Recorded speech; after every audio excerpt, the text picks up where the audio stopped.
Tenemos la columna, operador. Bueno, vamos a escuchar por primera vez en este año la columna del antropólogo Lautaro Borghi, así que dura unos 9 minutos y ya después de eso vamos a escuchar de Basalo y nos vamos, porque ya tenemos poco tiempo. Nos quedamos hablando, se nos hizo corto el programa.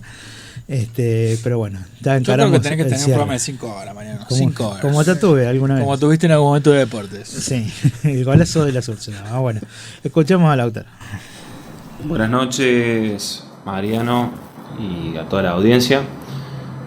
En la columna de hoy vamos a empezar a desandar y a observar desde una óptica antropológica lo referido recientemente a la ley bien de reforma laboral o de retroceso laboral, como me gusta decirle a mí, justamente porque bueno, no hay ninguna consigna a favor de los trabajadores, y en base al análisis de varios analistas nacionales e internacionales se plantea justamente una paraguayización o una peruanización en realidad de la economía, y en particular del universo laboral, ¿no? Y yendo punto por punto de la reforma laboral, que va a cambiar la vida de los trabajadores argentinos, vemos justamente que entre las modificaciones, o la regla general en realidad de las modificaciones, va a ser justamente la del debilitamiento de la representación gremial de los empleados. Bien, un hecho que bueno, prácticamente los va a obligar a aceptar las condiciones y los salarios que imponga el sector, hablo bien, empresarial. Entonces, este proyecto que prácticamente está aprobado porque tiene que tener el visado del Senado en base a un solo artículo que se logró modificar, en realidad sacar lo que es el artículo 44, los trabajadores prácticamente quedan debilitados en la representación a la hora, por ejemplo, de negociar convenios colectivos de trabajo de cada sector. Ya no se va a contar ni con aguinaldo, ni con vacaciones, ni con premios a la hora de establecer la indemnización por despido. Se pasa ya a un convenio por empresa, bien, porque caducan los convenios colectivos, porque justamente los convenios colectivos del ámbito mayor no se van a poder modificar ni disponer el contenido de los convenios del ámbito menor, que es lo que plantea justamente la ley. Por ende, se descentraliza la negociación colectiva y pierde peso en ese sentido el gremio, en este caso los sindicatos, en la representación de los derechos colectivos. La ultraactividad también bien se ve disminuida, porque los convenios colectivos que tengan el plazo vencido ya no tendrán la vigencia de sus cláusulas y no se van a prorrogar justamente automáticamente, como viene sucediendo hasta ahora. Entonces esto va a obligar una nueva negociación desde cero, y por ello se van a seguir debilitando la posición de los gremios, que va a permitir condiciones laborales nuevas que se ajusten justamente a la baja. En ese sentido también va a surgir la figura de este salario dinámico, que busca flexibilizar la remuneración del empleado y construirlo en base a los aumentos por productividad y a los resultados que la empresa obtenga, en vez de tomar como base, por ejemplo, la inflación. Bien. En el caso particular de las indemnizaciones, la reforma lo que busca es modificar el cálculo de las indemnizaciones, que en esta nueva versión excluiría incorporar el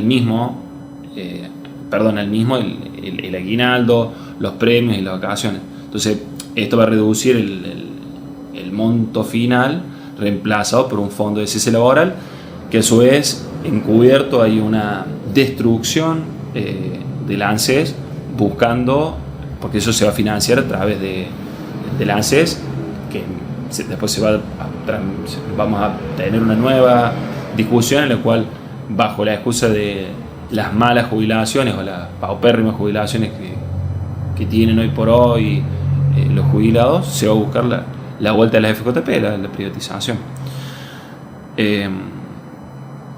Entonces, volviendo a hablar de las indemnizaciones, vamos a tener un sector empresario que se les van a reducir a su vez las multas por tener empleados no registrados, y se van a limitar los conceptos salariales a considerar. Se mantiene el criterio de pago al trabajador de una indemnización equivalente a un mes de sueldo por cada año de servicio o fracción mayor de 3 meses. Luego después tenemos la cancelación de sentencias judiciales, donde la reforma establece que el despido sin justa causa es total y definitivo, lo que le va a impedir al trabajador iniciar nuevos reclamos por errores, bien en el establecimiento de conceptos no incluidos o de cálculos. Y a su vez ese pago se puede hacer en cuota, o sea, es totalmente leonino. Tenemos el famoso FAL o el Fondo de Asistencia Laboral, que se hace para financiar estos despidos, que venimos hablando antes. El famoso banco de horas, que va a permitir acumular horas trabajadas en exceso durante las épocas en las que haya picos de demanda, para después compensarlas con descanso, pero bueno, justamente no se pagan las como correspondía con la ley nueva de trabajo, la 2744, las horas extras. Bien, ya las vacaciones se fijan, ya el trabajador no puede tomarlas bajo su propia voluntad, sino que tienen que ser pautadas y prefijadas por el empleador. Entonces se empiezan a fraccionar en periodos mínimos de 7 días de corrido.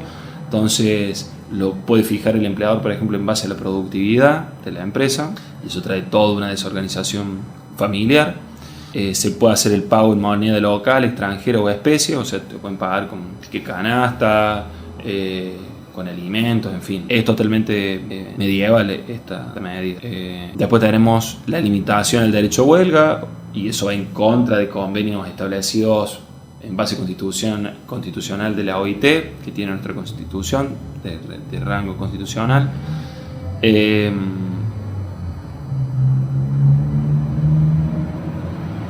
En torno a los requisitos médicos, certificados médicos, por ejemplo, tenemos una serie de requisitos de validez para que los certificados médicos que justifican la inexistencia por enfermedad o accidente se tengan que comprobar. Entonces, entre la discrepancia de certificados médicos entre la empresa y un trabajador, se podrá pedir una junta médica y así corroborar que se te da cuenta el día. No se contemplan nuevas figuras de trabajo, por ejemplo el teletrabajo no está contemplado, que se lo derogó porque había un régimen que se había logrado tener en la pandemia. Algunos podrán decir que tenía falencias, pero digo, al fin y al cabo era un avance. A las plataformas se las van a denominar como prestadores independientes sin relación de dependencia, pese a la lucha que venían planteando en el país y en el mundo para quienes participan de esta actividad, que sean encuadrados justamente como personal en relación de dependencia con las plataformas, con todos los derechos laborales que correspondan. Se derogan impuestos internos, por ejemplo a las embarcaciones, a los aviones, automóviles, celulares y productos suntuarios. Y finalmente, con respecto a la justicia, se establece el traspaso de la Justicia Nacional del Trabajo a la órbita de la Ciudad de Buenos Aires. Y como dijimos, bueno, se hace derogación de las leyes de teletrabajo y reemplazo por modalidades mucho más flexibles y de estatutos específicos, como por ejemplo el estatuto del periodista, entre otros.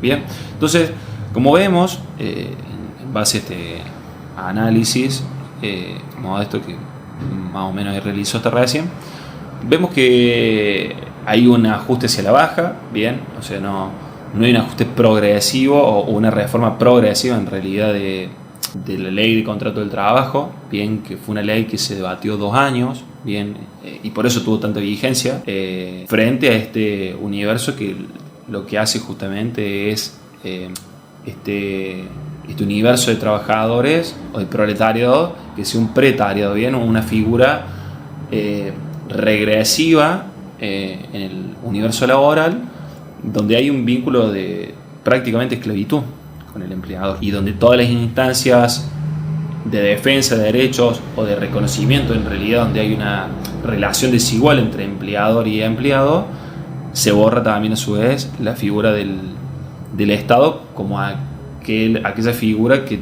tiende a balancear o equilibrar en realidad ese vínculo, bien, laboral. Así que bueno, eso ha sido todo. Le mando un saludo muy grande a la audiencia y a todo el equipo.